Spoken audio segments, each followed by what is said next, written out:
we're starting a new job, and this one is a little bit of a remodel. This was an addition that was put onto a garage, and the plumbing failed. Sorry. Underneath the tub, you can see down in there that it leaked. Every time they'd use the tub, it would leak underneath the floor. And so now we're having to tear out the floor, which all leaked. And you can see all the rot that's going on here.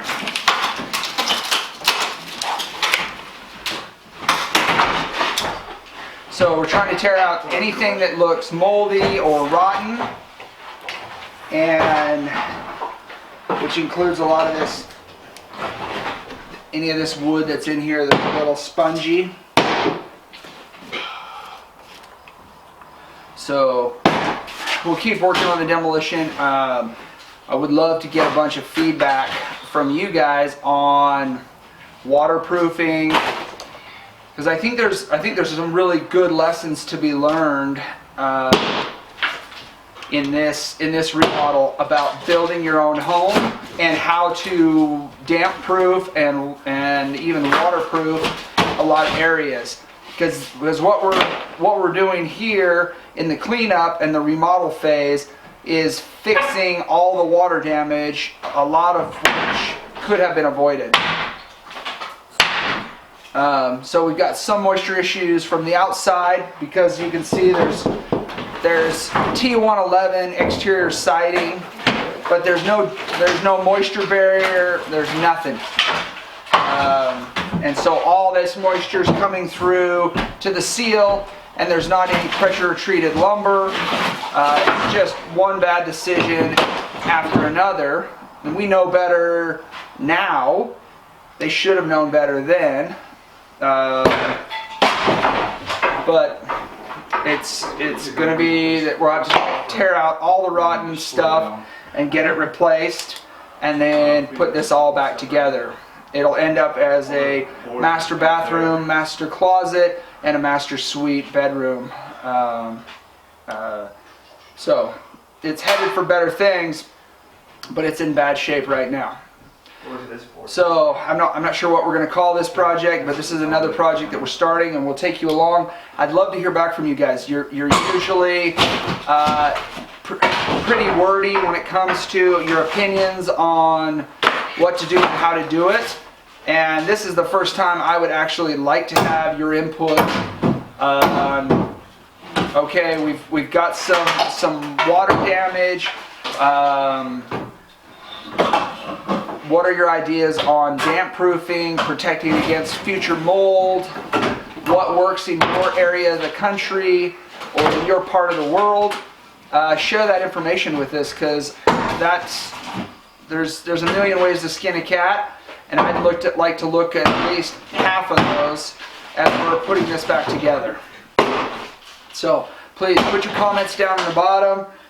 We'd love to hear from you on what you think would work best in damp proofing this concrete floor that's underneath the bathroom, better protecting the wood from the exterior to the interior, and I'll kind of show you around, point out some things that you maybe see that I've missed, but I'd love to hear from you guys on your ideas on how we can better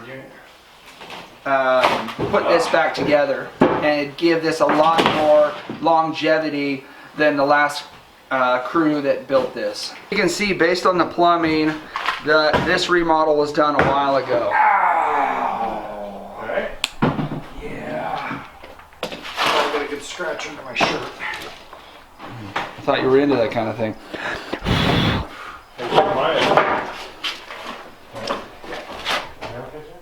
Yeah. So you can see this leaky drain that hooked up to the tub and how bad it leaked.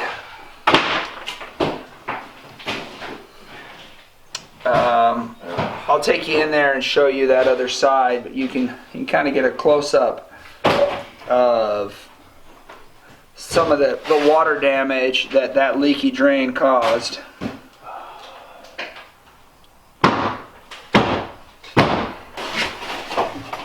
Okay. You can see we've got a lot of water damage in different places that we've got to go around and cut out and replace with pressure treated lumber. That's something that's going to last a lot longer in the future. So you can see here behind me, we're kind of trying to lay it out, map it out. There's still a few decisions to make in regards to we've got bathroom, shower, we're going to end up with a closet in here, and then bedroom. And so there's still just a few decisions on where to set some walls and how much room to put in the bedroom. But that's kind of coming together as we're we're taking out some of the existing walls, checking for mold, checking for dry rot, and then working towards putting things back. It's going to be kind of hard to understand, but we'll try to draw it out on the whiteboard and be able to show that to you as we go along. So what happened here is this was an addition over a single car garage. So they've built the floor over a concrete floor. So there's about 8 or 10 inches at the most between this existing floor and that concrete floor. Then I would love some perspective from the viewers on how to seal the moisture from coming through that concrete and up into the floor. We're going to insulate the floor with rigid foam board. I don't really want to put a batten of insulation in there that's just held by some staples and some on the paper. So rigid foam board across this whole floor and seal it up. Now, initially when they did the remodel, they laid down plastic, black plastic all over the whole floor as a vapor barrier and then kind of taped it in. But that didn't last long, and clearly with the drain and the plumbing issues, that was a bad deal. So I wonder if there's other solutions like sealing the concrete with some kind of a concrete sealer that would be a better seal that would get down into the cracks and the edges and up the sides and seal things up better than just laying down plastic and trying to tape up the edges. I also wonder if trying to put in sealing up the bottom of the floor with something, instead of putting that plastic down on the concrete, if adhering it to the bottom of the floor is a better idea, so that there's still a space between the concrete and the bottom of the floor where air could pass through and hopefully carry moisture out of that area. But again, I'd love some perspective and some insight.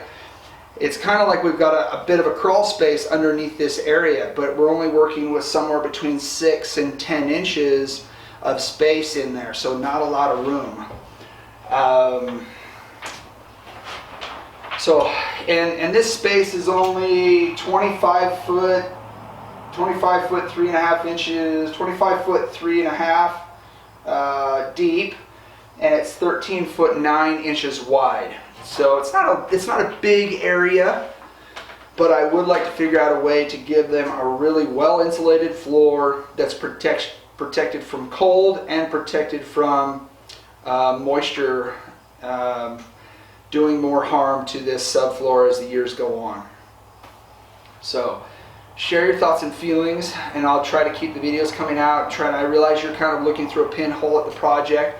Try to share a bunch of information and keep the videos cranking more regularly on this.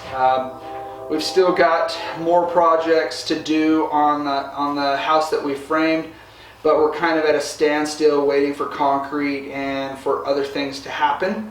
And so while that's going on and we're waiting there, we're gonna get this project started and work on this for a while. But I'm excited about this project because I think this is a real fear for a lot of people. When they build, they think, well, I don't ever want to have to deal with water damage. We should be sealed up tight. Hopefully everything will go okay. We don't need the extra expense of vapor barrier. We don't need the extra expense of pressure treated lumber on the concrete. And that's fine. That may save you a few bucks. but you either kick that down the road to a future owner like we're dealing with here, and now these poor folks have got to spend a whole bunch of time and a whole bunch of money to get this repaired so that their house doesn't fall apart. So I'm glad that it saved somebody some money, but these poor folks are really paying the price and suffering due to somebody else saving a bunch of money. So I want to be able to share with people it's the right thing to do to put in pressure treated lumber, to put in a vapor barrier, and to wrap it up as tight as you can, because moisture is absolutely the enemy of any home. So I'll look forward to your comments and your ideas, and we'll go through this project together, giving these folks a great remodel that's going to last them a long time.